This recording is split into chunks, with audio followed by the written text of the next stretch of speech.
মৃত্যু কি এটা উনি জানেই না, কেমনে মরে দেখেই নাই, কষ্ট কি জানে না। আমরা আমাদের দাদাকে মরতে দেখেছি, বাবাকে মরতে দেখেছি, মামাকে মরতে দেখেছি, মরণের কত কষ্ট আমরা দেখি, এজন্য ভয় আছে না নাই? আদম আলাইহিস সালামের দাদা আছে নাকি? বাবা, মামা, খালু, শালা আছে নাই? এজন্য মৃত্যু যে কেমন এটা উনি জানতেন না, এজন্য আল্লাহ জানিয়ে দিলেন, আদম পৃথিবীতে তুমি 1000 বছর বাঁচবা। আলফু সানা। লাম্মা খালাকাল্লাহু আদামা ওয়া কানা তুলুহু 60 যিরাআন। বুখারীর বর্ণনা, সাইয়েদনা আদম আলাইহিস সালামকে বানানোর পরে আল্লাহ 60 হাত লম্বা বানালেন। কয় হাত? জোরে বলেন, আরো জোরে। 60 হাত লম্বা। এরপরে ওনার ঔরসে পৃথিবীতে যত নারী আসবে, পুরুষ আসবে রূহের জগতে, সবগুলো রূহকে বসিয়ে দিলেন বৈঠকে। সুবহানাল্লাহ। বিশাল কনফারেন্স রুম, আমরাও ছিলাম না? আমাদের রূহটাও ছিল। সাইয়েদনা আদম বললেন, আল্লাহ এরা কারা? আল্লাহ বললেন, আদম এগুলো সব তোমার সন্তান। সাইয়েদনা আদম অবাক দৃষ্টিতে, অপলক নয়নে নিজের সন্তানদের রূহগুলো দেখতেছিলেন। দেখতে দেখতে হঠাৎ একটা রূহকে ভালো লেগে গেল। বললেন, আল্লাহ এটা কার রূহ? আল্লাহ বললেন, এটা দাউদ আলাইহিস সালামের রূহ। পড়েন সুবহানাল্লাহ। আল্লাহ এটাকে দেখতে বড় ভালো লাগে, কার রূহ? এটা তোমার ছেলে নবী হবে, নবী দাউদের রূহ। কাম উমরু, আল্লাহ দুনিয়াতে সে কয়দিন বাঁচবে? আল্লাহ বললেন, 40 সানা, 40 বছর। কয় বছর?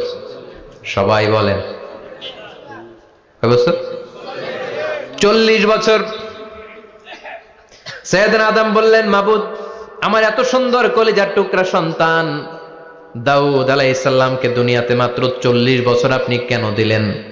আল্লাহ, প্রথম মানুষ এবং নবী হিসেবে আপনার কাছে ফরিয়াদ করি, আমার ছেলে দাউদের বয়স বাড়ায়া দেন। আল্লাহ কয়, না, হাযা ক্বাদ কুতিবা, এটা লেখা হয়ে গেছে। রুফিআতিল আকলাম ওয়া জাফফাতিস সুহুফ, লিখে ফেলছি, কলম শুকায় গেছে, কালি শুকায় গেছে, এটা চেঞ্জ করা যাবে। সাইয়েদনা আদম বললেন, আল্লাহ আমি বাঁচবো কয় বছর? কয় তুমি থাকবা কয় বছর? আলফু সানা, 1000 বছর। মনে আছে? আল্লাহ আমার 1000 বছরের দরকার নাই, আমি আমার 1000 বছর থেকে 60 বছর আমার ছেলে দাউদরে আমি দিয়ে দিলাম। আদম আলাইহিস সালামের 1000 বছর থেকে 60 বছর যদি দান করে দেয়, ওনার আর কত রইল? 940। আর 60 বছর যদি দাউদ নবীর 40 বছরের সাথে যোগ দেয়া হয়, উনি পেলেন কয় বছর? 100।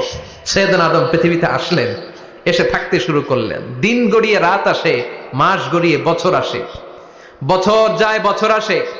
ঠিক 940 বছর পর মালাকুল মাউত আদম আলাইহিস সালামের কাছে আসলেন। বললেন, আনা মালাকুল মাউত উকিলা বিকুম, আপনাদের জন্য আল্লাহ আমাকে বানিয়েছে রূহ কবজ করতে। ও আদম, আবুল বাশার, পৃথিবীর প্রথম মানব, প্রথম নবী, আপনার সময় শেষ, রেডি হন। কি হন? খেলা শুরু হবে, এখনই রূহ কবজ করে নিয়ে যাব। সাইয়েদনা আদম বলে, এখন আসছো কেন? আমার আরো 60 বছর বাকি আছে। মালাকুল মউত বলে, না, আপনি রূহের জগতে আল্লাহর কাছে আপনার সন্তান দাউদকে কয় বছর দিয়েছিলেন? 60 বছর। এজন্য 940 বছর আপনার জন্য লেখা। আমি এখন আপনার রূহ কবজ করতে চাই। সাইয়েদনা আদম বলে, আমি মানি না, আমি কাউকে দেই নাই।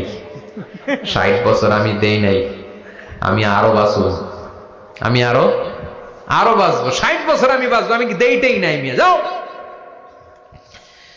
মালাকুল মাউত আল্লাহর যে বলে, আল্লাহ দেয় নাই বলে, আসলে ভুলে গেছে।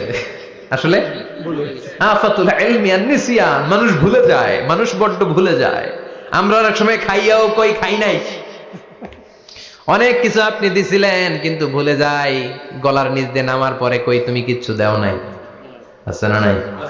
নাসিয়া আদম ফানাসিয়া বানু, আদম আলাইহিস সালাম ভুলে গেছেন, তাই আমরাও ভুল করি, ঠিক কি না? এজন্য আমাদের নেতারাও বলে, এটা দেব ওটা দেব, নির্বাচনের পর সব ভুলে যায়। আছে না নাই? ওই যে আদম আলাইহিস সালাম ভুলছে, আমরাও ভুলে যাই। ওনাদের দোষ কি? ভুলে যায়, বেমালুম ভুলে যায়। আল্লাহ বললেন, মালাকুল মাউত আর জোরাজুরি করো না, 940 নয়, ঠিক 1000 বছর পরে আদমের কাছে যাবা। আমি আমার আদমের ভাগ্যে এই জিনিসটাই রেখে দিয়েছিলাম রে মালাকুল মাউত। আমি আগ থেকে এটাই রেখেছি, আমি জানতাম সে ভুলে যাবে। চিল্লা এখন সুবহানাল্লাহ।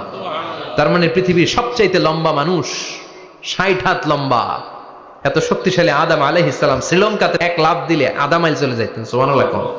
কি লম্বা মানুষ, থাকতে পারছে? কথা নাই। ঘুমে ধরছে? শেষ করে দেই। হ্যাঁ, আরো কয়েক মিনিট চলবে? চলবে চলবে। তাকবীর দেন, লিল্লাহি তাকবীর। আদম আলাইহিস সালাম চলে গেলেন। ওনার পরের নবী ইদ্রিস আলাইহিস সালাম, উনি মরে নাই। ইদ্রিস আলাইহিস সালাম মরছে, কে বলছে? উনিও মরেছেন। তবে ওনার মৃত্যুর আজীব এক ঘটনা আছে, অনেক লম্বা কথা। এক ফেরেশতার সাথে ওনার বন্ধুত্ব হয়েছিল, বলেছিলেন আমি আকাশ দেখতে চাই, আল্লাহর কাছে অনুমতি চাই। আল্লাহ বলল ঠিক আছে, ইদ্রিসকে আকাশে ঘুরাও।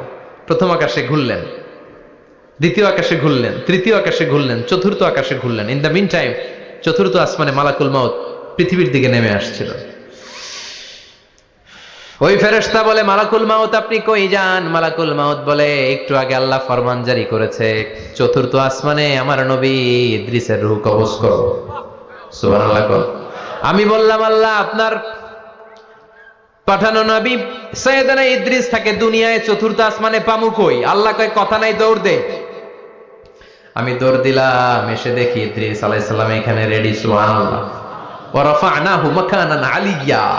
ইদ্রিস আলাইহিস সালামের রূহ কবজ দুনিয়ায় হয় নাই, চতুর্থ আকাশের মধ্যে হয়েছে। একটু চিৎকার করে পড়বেন সুবহানাল্লাহ।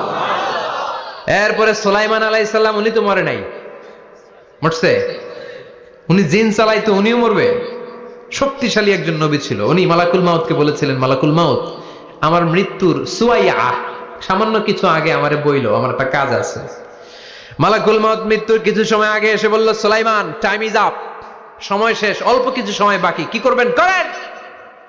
সাইয়েদনা সুলাইমান জিনদেরকে ডাকলো, ও জিনেরা, বিশাল একটা প্রজেক্ট আছে, প্রজেক্টে কাজ শুরু করো। আর কিছু জিনকে বলল চারদিকে গ্লাস ফিটিং করা একটা রুম বানাও। সাইয়েদনা সুলাইমান আলাইহিস সালাম গ্লাস ফিটিং করা রুমের ভেতরে ঢুকলেন। এই রুমে ঢুকার দরজা নাই, হাতে একটা লাঠি নিলেন। কি নিলেন? লাঠির মধ্যে ভর করে দাঁড়িয়ে রইলেন আর জিনদের দিকে তাকিয়ে রইলেন। জিনেরা এত বদমাশ ছিল, সাইয়েদনা সুলাইমান দাঁড়িয়ে না থাকলে কাজ করতো না। ছিল ফাঁকিবাজ। কি ছিল? দাঁড়ায় না থাকলে আজও লোকজন কাজ করতে চায় না, ঠিক কিনা? মালিক দাঁড়ায় থাকলে ঠিকই কাজ হয়ে যায়। সুলাইমান আলাইহিস সালাম লাঠির মধ্যে ভর দিয়ে দাঁড়িয়ে রইলেন আর বললেন কাজ করো। জিনেরাও কাজ শুরু করলো। ওদিকে মালাকুল মাউত এসে বলে, ও সুলাইমান সময় তো শেষ। সুলাইমান বলে সমস্যা নাই, রূহ কবজ করেন। উনি লাঠির মধ্যে ভর দিয়ে দাঁড়িয়ে রইলেন। গ্লাস ফিটিং করা রুমের ভিতরে কোরআন সাক্ষী। মালাকুল মাউত ওইভাবে লাঠিতে ভর দেওয়া অবস্থায়, দাঁড়ানো অবস্থায় সাইয়েদনা সুলাইমান আলাইহিস সালামের রূহ কবজ করে নিলেন। উনি এমন ভাবে দাঁড়িয়েছেন, রূহ চলে গেল, লাশ হয়ে দাঁড়িয়ে রইলেন। লাঠির মধ্যে দাঁড়িয়ে আছেন, জমিনের মধ্যে লুটিয়ে পড়ে নাই। সুবহানাল্লাহ। জিনগুলো দূর থেকে ভাবলো বস তো দাঁড়ায় আছে। কে দাঁড়ায় আছে? জিনেরা মনে করছে বস দাঁড়ায় আছে, কাজ করতে হবে। করতে করতে পুরা প্রজেক্টের কাজ শেষ। ইন দ্য মিন টাইম ঝিঝি পোকা, উই পোকা, যেই পোকা কাঠ খেয়ে ফেলে, এই কাঠ খাওয়ার পোকা সুলাইমান আলাইহিস সালাম লাঠির ভেতরে ঢুকে লাঠিও খেয়ে ফেলেছে। সাইয়েদনা সুলাইমান আলাইহিস সালাম ধপাস করে জমিনে পড়েছে। আর জিনেরা কয় হায় হায়, খালি খালি কাম করছে এতদিন। সুবহানাল্লাহ কইবেন না? সুলাইমান আলাইহিস সালাম বাঁচতে পারেন, চলে গেলেন। মুসা আলাইহিস সালাম মরছে? উনি মরবে কেন? উনি তো খালি মারে। মরছে? এক থাপ্পড়ে ফেরাউনের বাবুর্চি নাই। মুখের আগে হাত চলতে কয়েকজন, এর মধ্যে মুসা আলাইহিস সালাম আছে না নাই? মালাকুল মাউত মানুষের আকৃতিতে অনুমতি না নিয়ে ঘরের ভেতরে ঢুকে গেল। ঢুকে বলে আনা মালাকুল মাউত, আমি মৃত্যুর ফেরেশতা। তো কি চাও? জিতু আন আকবাদা রূহাক, আপনার রূহ কবজ করতে আসছি। কিন্তু মুসা আলাইহিস সালাম দেখতেছেন দিব্যি একজন মানুষ, কি দেখে? আবার সালাম দেয় নাই, অনুমতি নিয়েও ঢুকে নাই। ও মিয়া, অনুমতি নিয়ে ঘরে ঢোকার দরকার আছে না নাই? মুসা আলাইহিস সালামের মেজাজ বড় গরম। উনি বললেন কি করবি? কয় আপনারে মারমু। কয় এদিকে আয়। মালাকুল মাউত মনে মনে ভাবে এতদিন সব মানুষগুলো আমারে দেখলে দিত দৌড়, আজকে মনে হয় আমারে দিতে হবে দৌড়। এক পা গায়ে দুই পা পেছায় সাহস করে সামনে গেলেন। আবার মুসা আলাইহিস সালাম দিলেন এরকম থাপ্পড়। ফাসাক্কাহু ফাফাকু আইনা, বুখারীর বর্ণনা, এক থাপ্পড়ে চোখ নাই। ঠিকই মালাকুল মাউত দৌড়, এক দৌড়ে আল্লাহর কাছে। আল্লাহ বললেন রাখো, এটা মুসা আলাইহিস সালাম, তার মেজাজ বড্ড গরম, আমাকে কথা বলতে হবে। আল্লাহ বললেন মুসা, বুখারীর বর্ণনা, গরুর পিঠের উপর হাত রেখে দাও। রাখা হলো। তোমার হাতের নিচে গরুর যত পশম, প্রত্যেক পশমের বিনিময়ে 1 বছর করে হায়াত বাড়িয়ে দিলাম। মুসা আলাইহিস সালাম অনেক চালাক নবী, উনি বললেন, আল্লাহ আমার হাতের নিচে যদি গরুর 2000 পশম থাকে, তার মানে 2000 বছর হায়াত বাড়িয়ে দিলেন, কিন্তু এক্সট্রা হায়াত যখন শেষ হয়ে যাবে এরপরে কি হবে? আগে ওইটা বলেন। আল্লাহ বললেন সুম্মাল মাউত, তারপরে তো মুসা মরতেই হবে, আসতেই হবে। সাইয়েদনা মুসা আলাইহিস সালাম বললেন ফাল আনা, তাহলে আর দেরির দরকার নাই, এখনই আমি আপনার কাছে চলে যেতে চাই।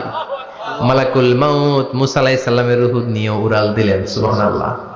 বাঁচতে পারছে? বিশ্বনবী মরে নাই, উনি ইন্তেকাল করেছেন। চিল্লায় এখন ঠিক কিনা? ইন্তেকালের আগে বিশ্বনবী প্রচন্ড অসুস্থ হলেন। মা আয়েশারে ডেকে বললেন, আয়েশা মনে হয় আমি বাঁচবো না। ওই যে খায়বার বিজয়ের দিন, খায়বার দুর্গ বিজয় করার পরে এক ইহুদি মহিলা আমার দাওয়াত দিয়েছিল। ওই দাওয়াত খেতে যাওয়ার পরে গোশতের মধ্যে বিষ মাখানো হয়েছিল রে আয়েশা। ওই বিষ মাখানো খাসির গোশত খেয়ে যে ব্যথা আমার পেটে উঠেছিল, আজ আবার সেই ব্যথা উঠেছে। বিশ্ব নবী ওই বিষ খাওয়ানো গোশতের কারণে ইন্তেকাল করেছেন, তার মানে বিশ্ব নবী শাহীদ। জামা আল্লাহু বাইনা নবুওয়া ওয়া শাহাদা, আল্লাহ বিশ্ব নবীকে শুধু নবী বানায় নাই, শহীদ হিসেবে কবুল করেছেন। সুবহানাল্লাহ কবেন না? প্রচন্ড অসুস্থ, উনি ছাড়া মসজিদে নববীতে কেউ ইমামতি করার সাহস পায় না। বিশ্বনবী বললেন আবু বকর তুমি যাও, আবু বকরও যায় না। বিশ্বনবী বললেন পানি আনো, বিশ্বনবী পানি দিয়ে ওযু করলেন। ওযু করে কয়েকজন সাহাবীকে ধরে উঠতে চাইলেন, আবার ধপাস করে বেহুশ হয়ে পড়ে যায়।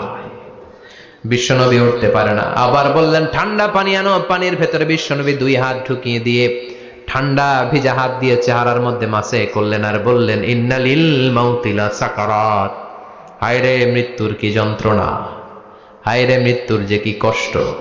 ও মিয়া, বিশ্বনবী যদি মৃত্যুর কষ্টে কাতরায়, আমাদের অবস্থা কি?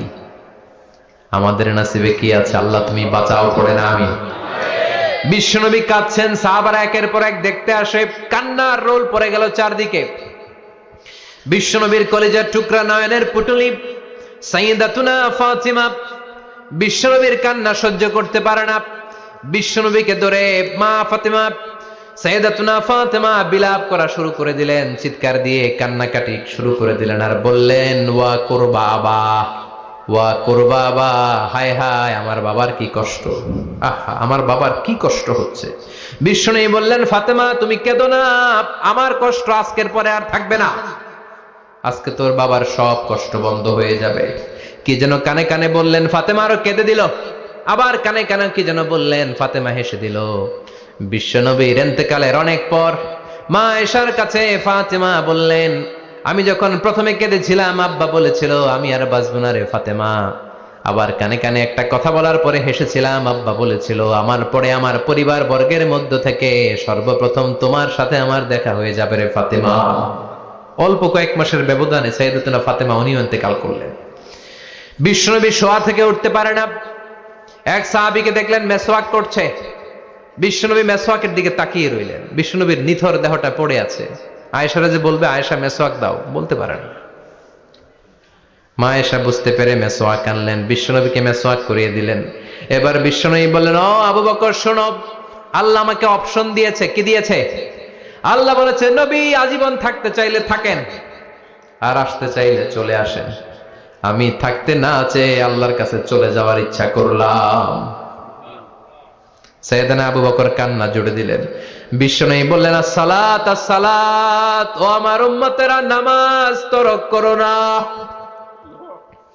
ইন্তেকালের আগে বললেন নামাজ ছেড়ে দিও না, আর বললেন ওয়ামা মালাকাত আইমানুকুম, তোমাদের অধীনস্থ কর্মচারীদের সাথে খারাপ আচরণ করো না।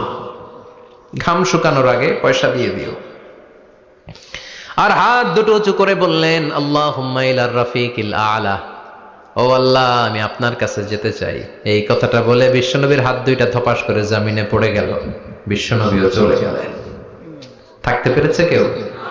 চিল্লায় বলেন। এজন্য আমরা আল্লাহর কাছে ঈমানি মৃত্যু চাই। কি মৃত্যু? আমরা উত্তম মৃত্যু চাই। চিল্লায় বলেন কি মৃত্যু? এজন্য মরণের আগে ঈমান নিয়ে মরার দরকার আছে না নাই? বিশ্বনবী দোয়া করতেন আল্লাহুম্মা রযুকনা হুসনাল খাওয়াতিম, ও আল্লাহ আমাদের শেষটা যেন ভালো হয়। শেষ কথা বলি, এদিকে তাকান, মনোযোগ আছে?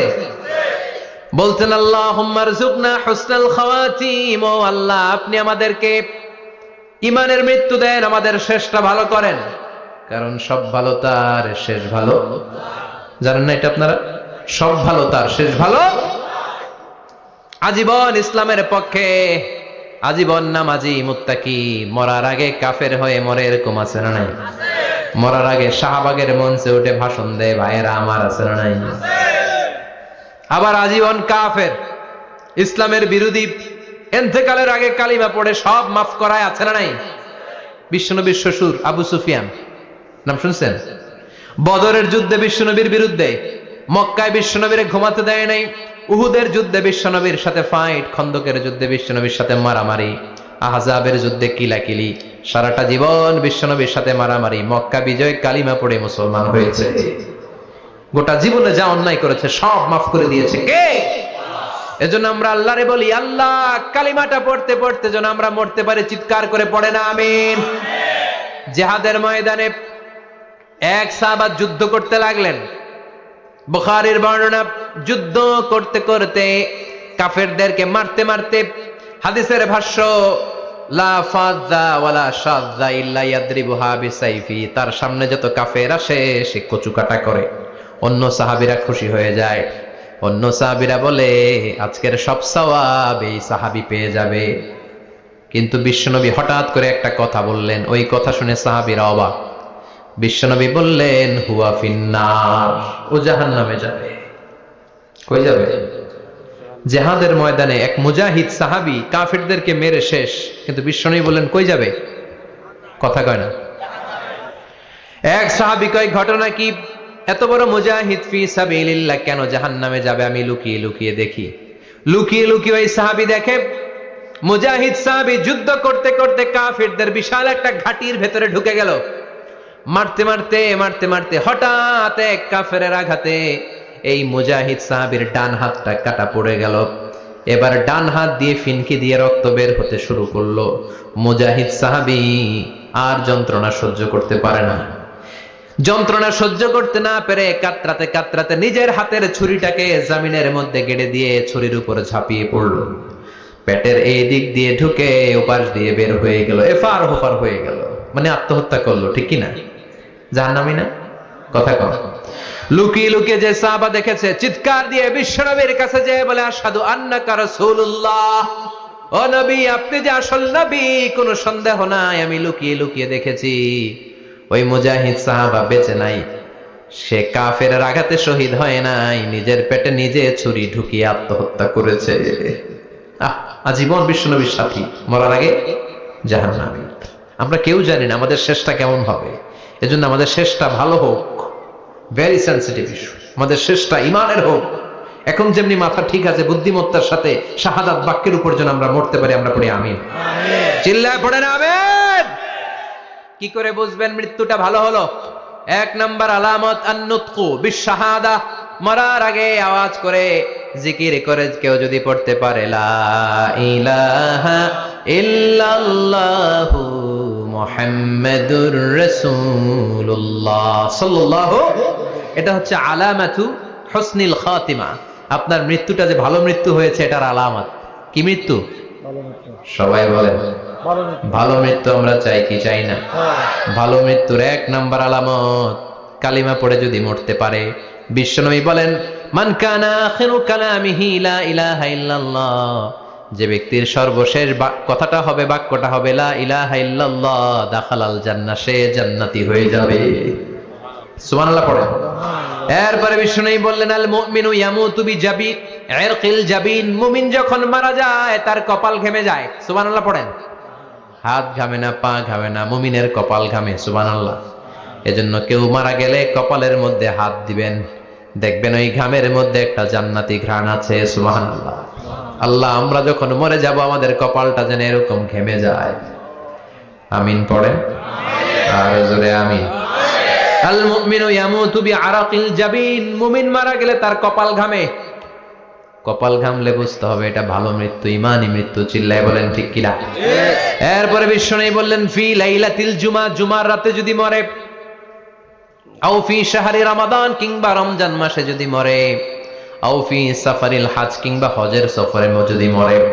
বাংলার জমিন থেকে অনেক হাজিরা হজ করতে যায়, অনেকে ওইখানে যে আরাফাতের ময়দানেও মারা যায়, এরকম হাজি আছে না নাই? খুশনসিব, এটা খুশনসিব। আলহামদুলিল্লাহ পড়েন। এরপরে বিশ্বনবী বললেন মাউতু শাহাদা, আল্লাহর রাস্তায় জিহাদ করে কালেমার বাণীকে উপরে তুলে ধরার জন্য কেউ যদি শাহাদাতের পেয়ালা পান করে, শাহাদাতের মৃত্যুর চাইতে ভালো মৃত্যু আর হতে পারে না। শাহাদাতের মৃত্যুর চাইতে শ্রেষ্ঠ মৃত্যু আছে নাকি? কথা বলেন। আমরা শহীদ হতে চাই কি চাই না? আমাকে শহীদ করে ওই মিছিলে শামিল করে নিও, আমাকে শহীদ করে সেই মিছিলে শামিল করে নিও, যে মিছিলের নেতা